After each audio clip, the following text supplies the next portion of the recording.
बहुत बहुत स्वागत है। जैसा कि आज 30 सितंबर को क्लास 12 का इतिहास का प्रोजेक्ट रेल एग्ज़ाम हो चुका है। उम्मीद करते हैं कि आप लोग का एग्ज़ाम अच्छा गया होगा। तो चलिए देखते हैं इसका आंसर क्या होगा क्वेश्चन का, और साथ में इसको थोड़ा समझेंगे भी। ठीक है, तो चलिए देखते हैं पहला क्वेश्चन। किताब उल हिंद की रचना किसने की है? तो यहाँ पे आपका पहला ऑप्शन है अल बरनी, दूसरा ऑप्शन है मिनहाज उस सिराज, तीसरा ऑप्शन है इबन बतूता, चौथा ऑप्शन है इनमें से कोई नहीं। ठीक है, तो यहाँ पे देखिए पहला ऑप्शन जो है अलबरनी। ठीक है, अलबरनी को अल बेरूनी भी कहते हैं, और ये किताब जो है अरबी में लिखी गई एक कृति है। ठीक है, उसमें हिंदुओं की जो भाषा, धर्म एवं दर्शन का अध्ययन करके इसको इन्होंने लिखा था 1030 ईस्वी में। ठीक है, और इसको तहकीक के हिंद के नाम से भी जाना जाता है। ठीक है, बाद में इसको किताब उल हिंद भी कहा गया। ठीक है, तो कंफ्यूज नहीं होना है, तहकीक हिंद और किताब उल हिंद दोनों एक ही चीज़ है। ठीक है, अगला 2 नंबर प्रश्न है, इबन बतूता किस देश का निवासी था? पहला ऑप्शन है यूनान, दूसरा पुर्तगाल, तीसरा मरक्को, चौथा फ्रांस। तो यहाँ आपका तीसरा ऑप्शन मरक्को सही होगा। ठीक है, ये इबान बतूता जो थे ये 1333 ईस्वी में अफगान की ऊंची पहाड़ों, ठीक है, हिंदकुश पर्वत और 12 सितंबर को सिंधु नदी के माध्यम से भारत में पहुंचा। उस समय दिल्ली जब ये पहुंचा तो उस टाइम में मोहम्मद बिन तुगलक का शासन चल रहा था। ठीक है, बहुत ही चरम सीमा में था उस टाइम। यह इबान बतूता जो था ये एक मुस्लिम यात्री था जो कि मरक्को से भारत आया था उस टाइम। ठीक है, बाद में बहुत सारे देशों का ये भ्रमण भी किया, श्रीलंका, चीन वगैरह। ठीक है, उसके बारे में फिर आप लोगों को कभी बताएंगे। अगला 3 नंबर प्रश्न देखिए, अल बरूनी किसके साथ भारत आया था?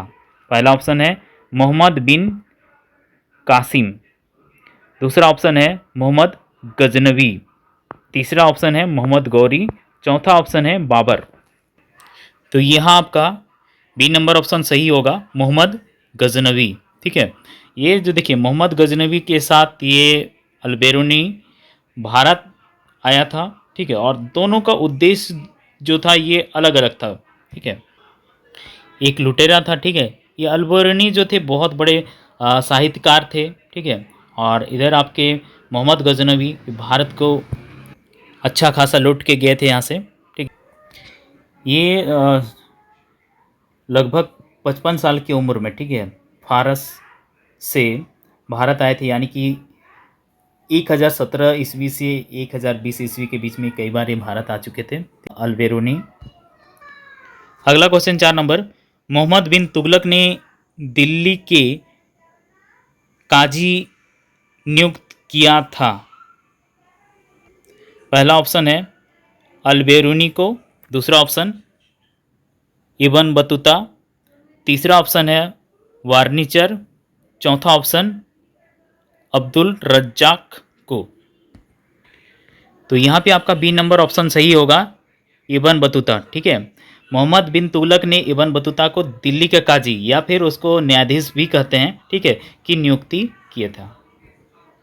और यहाँ पे देखिए मोहम्मद बिन तुगलक जो था ये दिल्ली का शासक 1324 ईस्वी में बना। ठीक है, सुल्तान वहाँ का, और इसका शासनकाल जो रहा ये 1324 से 1351 तक, यानी कि लगभग 27 साल। ठीक है, 27 साल ये शासन किया। ये बहुत ही ज्ञानी राजा था। इतिहास में इसको पागल बादशाह के नाम से भी जाना जाता है, क्योंकि इसका सोच बहुत दूर का होता था, जो कि उस वक्त अचानक से वो सही नहीं होता था। जैसे कि राजधानी परिवर्तन अच्छी सोच था, लेकिन अचानक से कर देना ये काफ़ी नुकसानदायक हो गया। फिर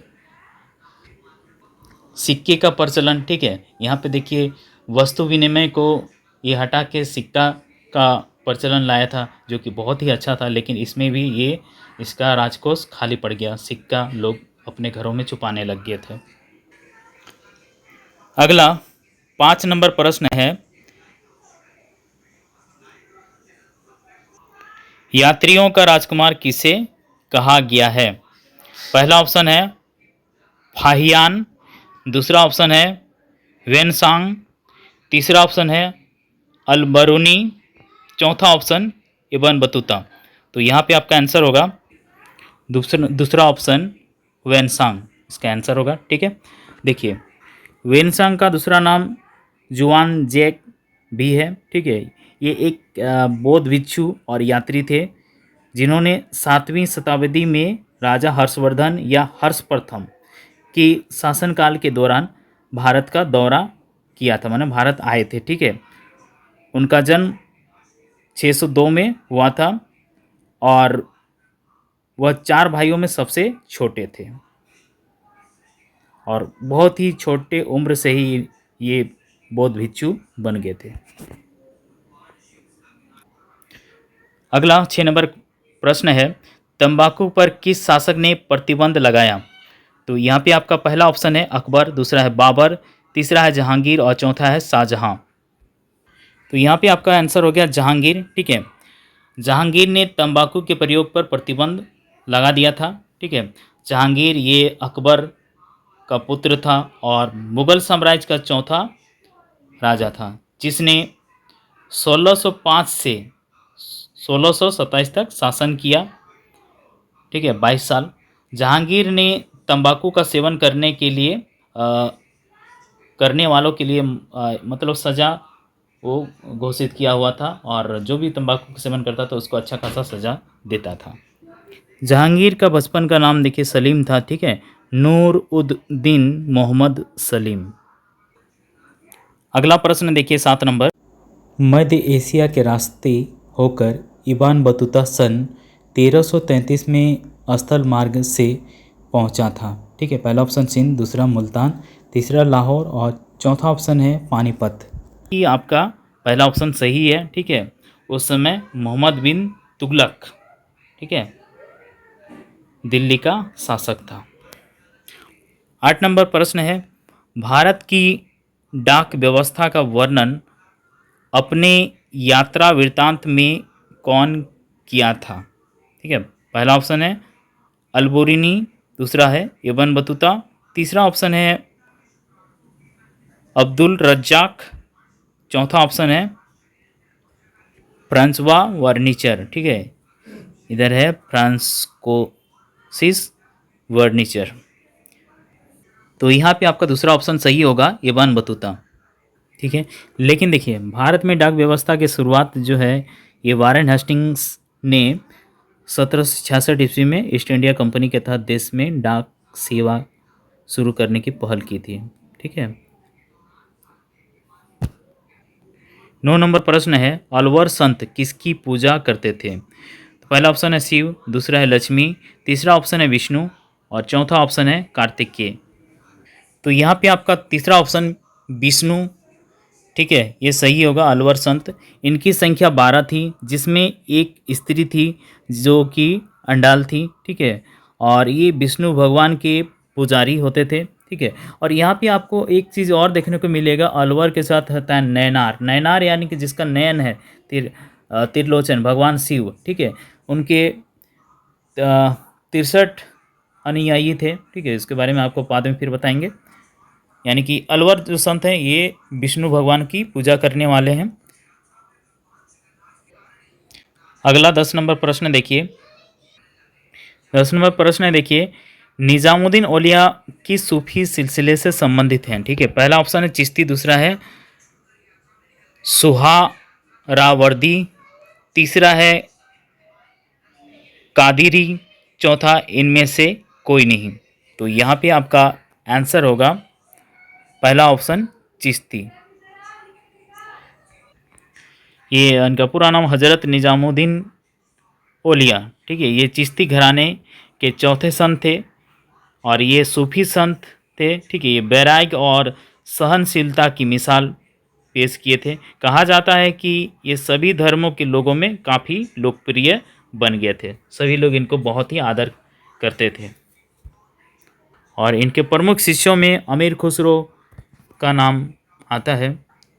13 नंबर प्रश्न है, रामानंद के शिष्य कौन थे? पहला ऑप्शन है रैदास, दूसरा है कबीरदास, तीसरा ऑप्शन धनंता एवं पीपा, चौथा ऑप्शन है इनमें से कोई नहीं। 11 नंबर का आंसर देखिए, यहाँ पे क्या है कि क्वेश्चन थोड़ा सा गलत कर दिया है कि रामानंद के शिष्य कौन थे। ठीक है, तो यहाँ पे जो तीन ऑप्शन है ये तीनों ही थे ऊपर का। ठीक है, रैदास, कबीरदास, धनंता एवं पीपा। ठीक है, इनमें से कोई नहीं।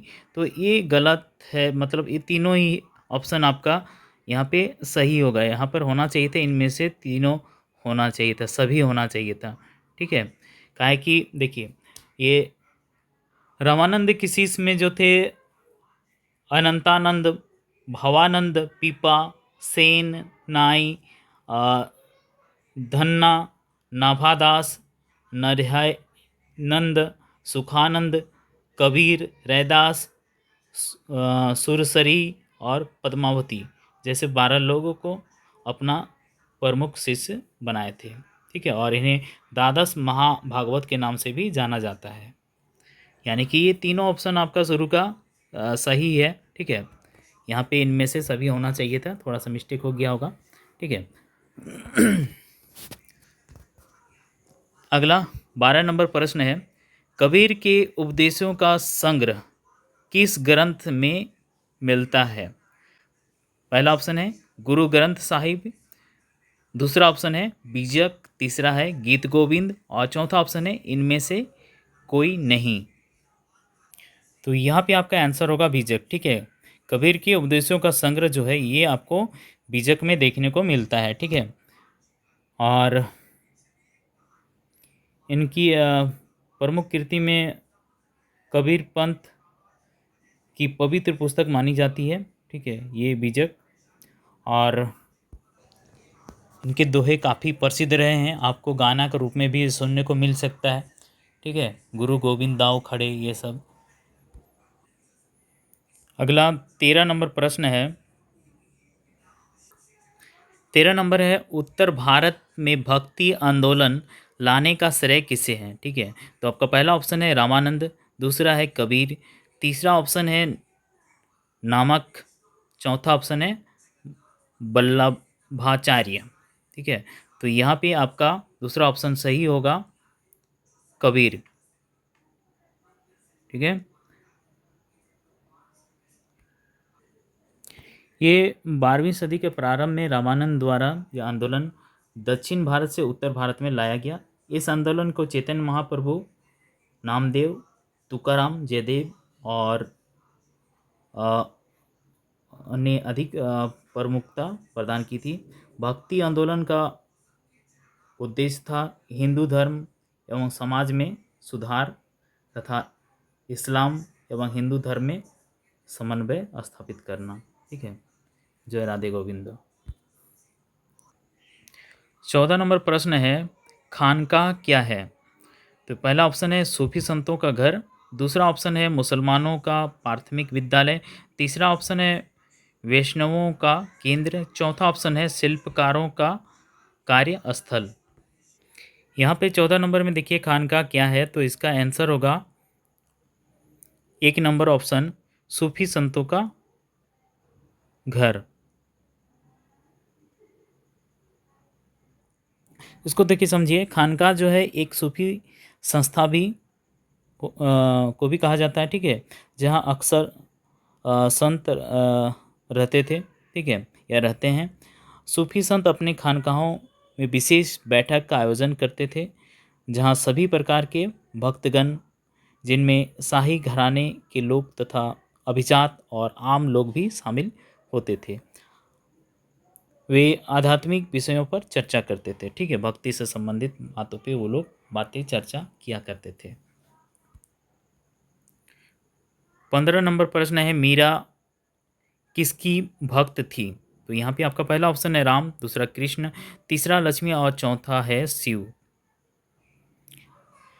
15 नंबर प्रश्न देखिए, मीरा किसकी भक्त थी? पहला है राम, दूसरा कृष्ण और तीसरा लक्ष्मी, चौथा ऑप्शन है शिव।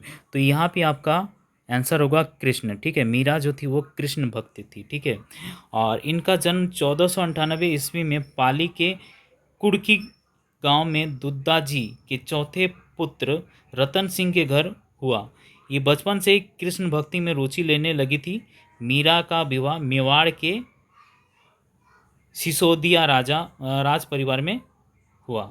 चित्तौड़गढ़ के महाराजा भोजराज इनके पति थे, जो मेवाड़ के महाराणा सांगा के पुत्र थे। यानी कि ये एक रानी थी, फिर भी ये बचपन से ही अपना पति जो था, माने पति कृष्ण को मान चुकी थी। ठीक है, और उसी के प्रेम में ये अपना जान न्यौछावर कर देती है। कहा जाता है कि इनका पूर्व जन्म से संबंध था। ये कृष्ण राधा, यानी कि राधा की एक सहेली थी और वो कृष्ण को पाना चाहती थी। ठीक है, और ये इनका ये दूसरा जन्म था। महलों में पली बन के जोगन चली, वो तो गली गली हरिगुण गाने लगी थी। 16 नंबर प्रश्न है, ख्वाजा मुइनुद्दीन चिश्ती की दरगाह कहाँ है? तो यहाँ पे आपका पहला ऑप्शन है दिल्ली, दूसरा आगरा, तीसरा है जयपुर, चौथा अजमेर। यहाँ आपका चौथा ऑप्शन सही होगा, अजमेर। ठीक है, देखिए, मोइनुद्दीन चिश्ती का दरगाह राजस्थान के सबसे प्रसिद्ध तीर्थ स्थल है। ठीक है, ये आपका अजमेर राजस्थान में। ठीक है, बताया जाता है कि मोइनुद्दीन चिश्ती एक ऐसे महान सूफी संत थे जिन्होंने अपना पूरा जीवन गरीबों और दलितों के उत्थान के लिए समर्पित कर दिया था। इस दरगाह की मान्यता की वजह से हर साल लाखों की संख्या में लोग यहाँ आते हैं। ये प्रोजेक्ट रेल का प्रश्न आपका यहीं समाप्त हुआ। मिलते हैं अगले वीडियो में, तब तक के लिए टेक केयर, बाय। जो भी सब्सक्राइब नहीं किए सब्सक्राइब कर लीजिए और दोस्तों में भी शेयर कर दीजिए। Okay, bye.